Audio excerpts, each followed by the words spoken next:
سڵاوتان لێبێت.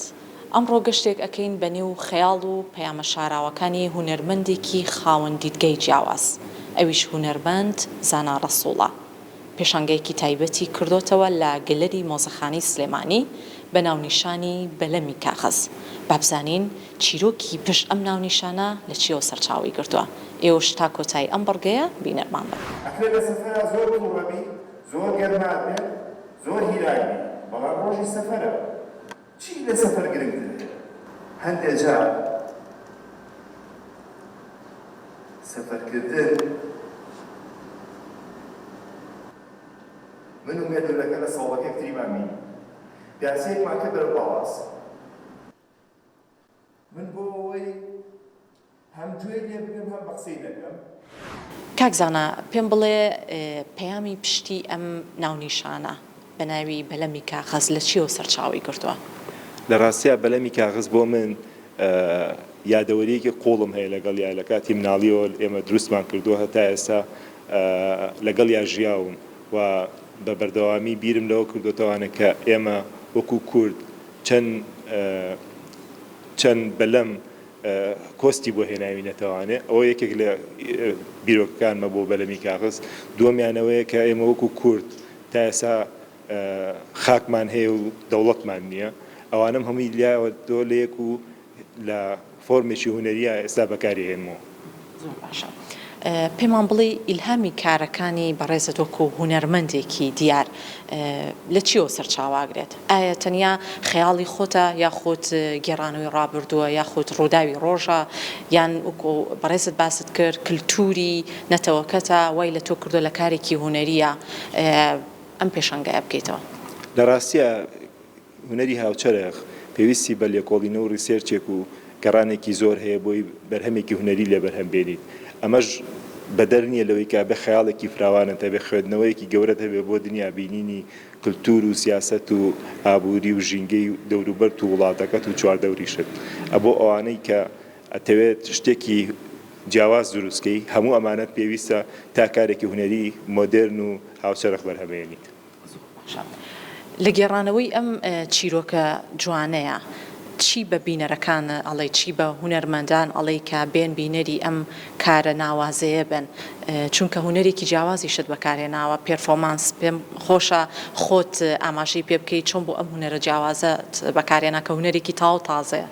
لە ڕاستیە ئەوەی کە تۆ کارەکەت وردە و دەگەڵاڵاکەیت و لێکۆڵینەوەی بۆکەیت ئەگەڕی بە دوای میتۆدێکی هونەریە کە ئێستا من زۆر لەسەر جێڕانەوە و بایۆگرافیای خۆم و پێفۆرمانس ئیشەکەم و ئەوانە بەکارهێنم وەکو توڵێکی هونەری بۆ گەیاندنی نامە مرۆڤایەتیەکەم بۆ هەموو جیان و بۆ کوردیش بە تایبەتی. ئەو بینەرانی کە سەردانی ئێرەیان کردووە هەمویان یەک بیرۆکیان لەلا دروست بۆ یاخود نەخێر بە پێچانەوە هەرێکیان لە دیدگەی خۆیەوە تێڕوانینی جیاوازیان هەبوو بۆ کارەکەت.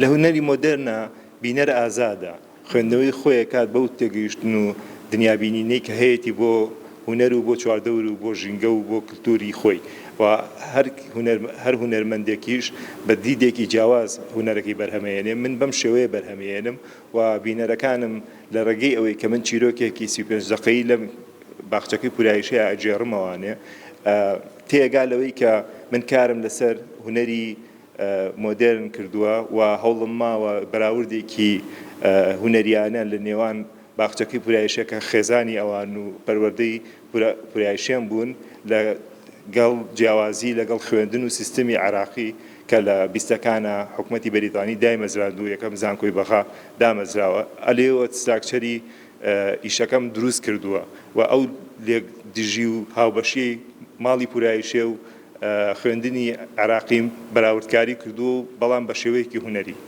زۆر باشە. کاتە لە کۆتاییە پەیامێکی جیاوازی پێشانگەی بەلەمی کاغەزم پێ بڵێ. لە ڕاستیە هەرسێ کارەکە پێمانەڵێ کە ئێمە مرۆڤ بین بگەڕێنەوە بۆ ناوەوەی خۆمان و هەوڵ بین مرۆڤانە هاڵچوکۆت لەگەڵ سروشت و ژینگەکەمان و دەوروبەرمان بکەین بۆ ئەوەی ژینگەیەکی ئارامتر بۆ نەوەکانی داهاتوومان بەجێبێڵین. جزمەیەکی مێردەکەی کردە پێی و دەرگای داخست و بەرەو لای ڕواتان بێ ئەڵاکانی بەقەت بنتوی چ توینێتیە کوڕی وشکەکە وشک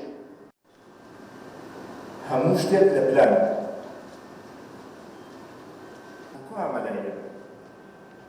هیچ ناکەی بە پاسکی لە ڕۆی تووە چیتە دەرەوەی شار بێگومان هەر هونەرمەندێک پەیامێکی جیاواز لە پشتی کارە هونەریەکەوە بەدیەکرێت. هونەرمەند زانا ڕەسوولیش لە ڕێگەی پێشەنگەی بەلەمی کاغەز ئەوێت ئەو پەیامە جوانە بگەێنێت کە بە هەمووان بڵێ مرۆڤ بە.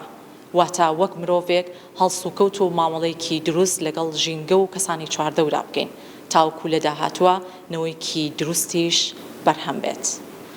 توی خۆشەویست توی هونەرمەند ئەگەر ئەتەوێت بینەری ئەم کارە ناوازەیە بیت ئەتوانی سەردانی گەلەری مۆزەخانەی شاری سلێمانی بکەیت ڕۆژانە لە دەی بەیانی تاوەکو یەکی پاشنیوەڕۆ وەرە سەردانی ئەم جێگە جوانە بکە و ئەم کارە هونەری و چیرۆکە جوانە ببینە.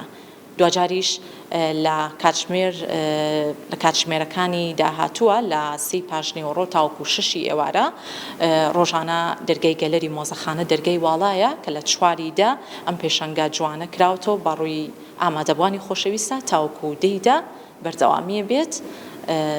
هیوادارین ئێوەش بینەر بن. هەر شاد بن.